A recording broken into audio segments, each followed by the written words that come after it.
At Home in North Branch by Arleta Richardson. Chapter 14. The Brewers' Story.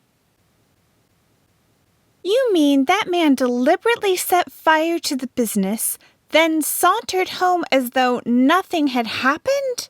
I gasped when Len had finished. It appears that way, Jerome answered.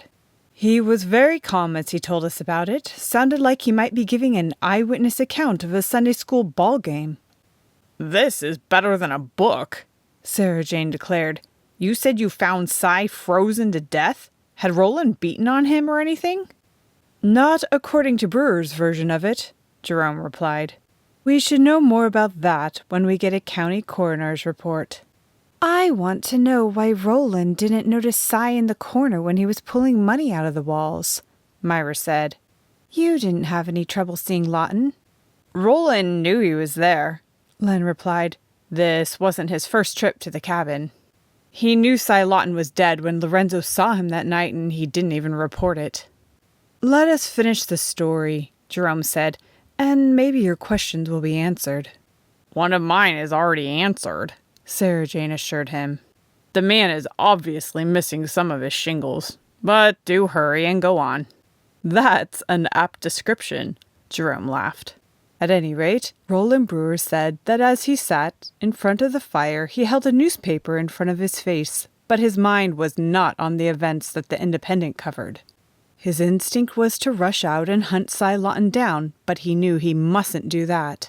He was sure Cy would not have left on the train from North Branch Station. He would probably wait until the following day and travel by foot to another town.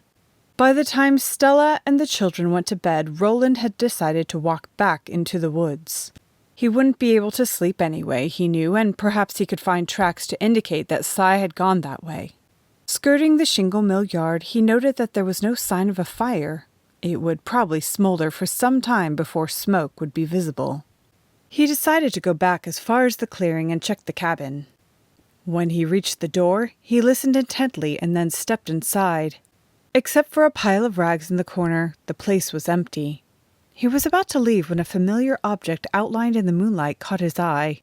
As he bent over to pick up the canvas bag, Roland discovered that the pile of rags was actually the body of Cy Lawton, apparently frozen to death. The second bag was under him, and Roland picked it up also.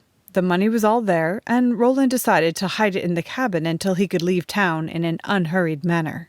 Roland left the shack and closed the door tightly. It was then that he saw the dark red glow in the sky over the town. Obviously, the fire had not restricted itself to the inside of his office. Jerome stopped talking and settled back in his seat. You mean that's it? I asked. Roland just went back home and went to bed while the town burned down? The men nodded. Exactly, said Jerome. He didn't want anyone to question his movements, so he claimed to be a very heavy sleeper.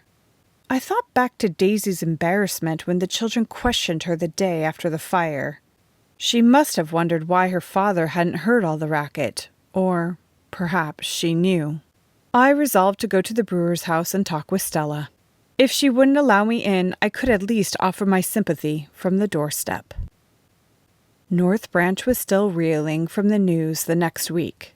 Nothing had ever happened in this small town that had affected so many people. Only the children seemed inclined to pick through the rubble of the burned-out buildings. The rest of us averted our eyes when we walked past. There was general sympathy for Agnes Lawton and the children, even from those who had termed the Lawtons a no-good bunch. Fortunately, Cy had not sold the farm. Agnes at least had a home, poor though it was.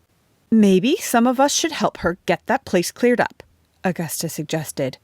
"Now that she knows she's responsible for the whole pack of them, it may put a little starch in her back." Jerome agreed. "I'll send some of my men out to repair the buildings and help with the spring plowing. The family shouldn't have to suffer any longer because of Cy." For once, Gladys Burton was rendered speechless, though her husband was not.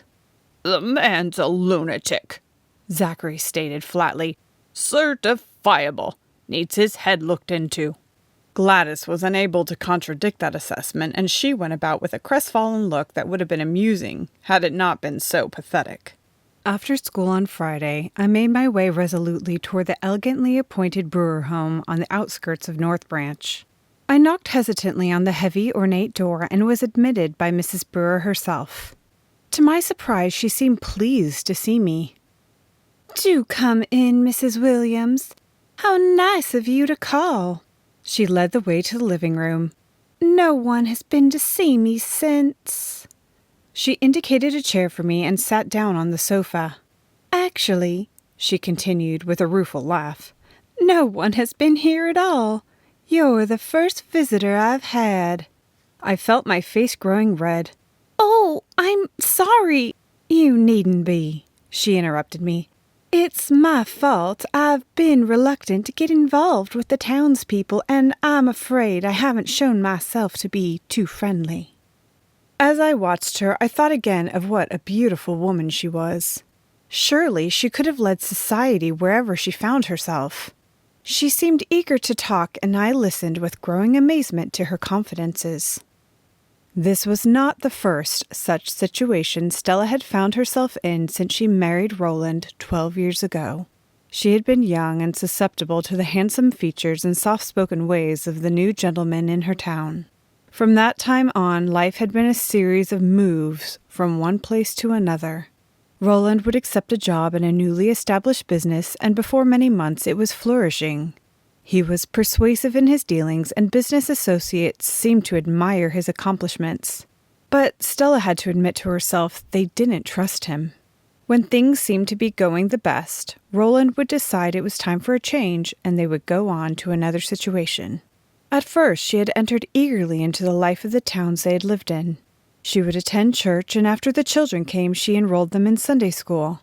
When it became apparent that they would never remain in one place long enough for her to be a part of any group, Stella gradually withdrew into her own home and thoughts. If Roland noticed her actions, he was not bothered by them. He treated her with polite consideration, and during the few hours he spent at home regarded the children with indifference. Stella rose, pulled back the heavy drapes, and looked out over the bleak winter landscape. Dusk was falling. She let the curtain drop into place and turned to smile at me. "I've found that what can't be cured must be endured," she said lightly. "I feel better for having talked with you. Thank you for listening." I had difficulty in bringing myself back to reality.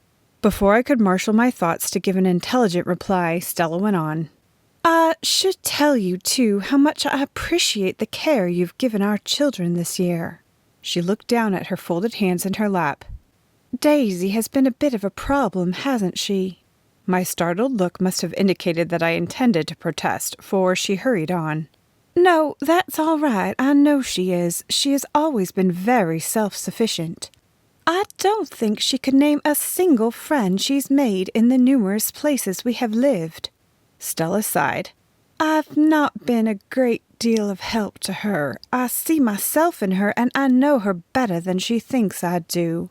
She's never minded being alone because the girls she meets were tiresome and the boys were pests. She learned early to keep a respectable distance between herself and the adults who came and went in her life.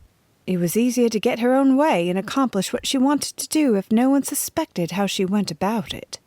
Before we came to North Branch, Daisy's methods were simple. The children who let her have her way were treated with cool acceptance. Those who objected lived to regret it. None had been so foolish as to continue crossing her. She had ways of making life miserable enough so that they would back down. When we had been in North Branch for almost 4 months, Stella went on, I discovered that Daisy had met her match. For the first time in her life she had encountered someone who not only showed no inclination to fight over her, he refused to acknowledge that she even existed. A smile of delight crossed Stella's face. Stella was obviously not unhappy about her daughter's plight, but she said soberly, I've no idea how Daisy handled the problem, but I'm sure that poor Grayson boy has had a tormented year. I silently agreed and resisted the temptation to say that mine hadn't been too pleasant either. Instead, I offered what comfort I could. I'm truly sorry for the way things have turned out for you here in North Branch, I said. So often we feel we shouldn't interfere in people's lives when perhaps the Lord would be pleased if we made an effort to reach them and find out where they are hurting. I'll be praying for you and your family wherever you go from here. Regal seemed to know that I had a lot of thinking to do on the way home, for he took his time getting us back to where Len was working.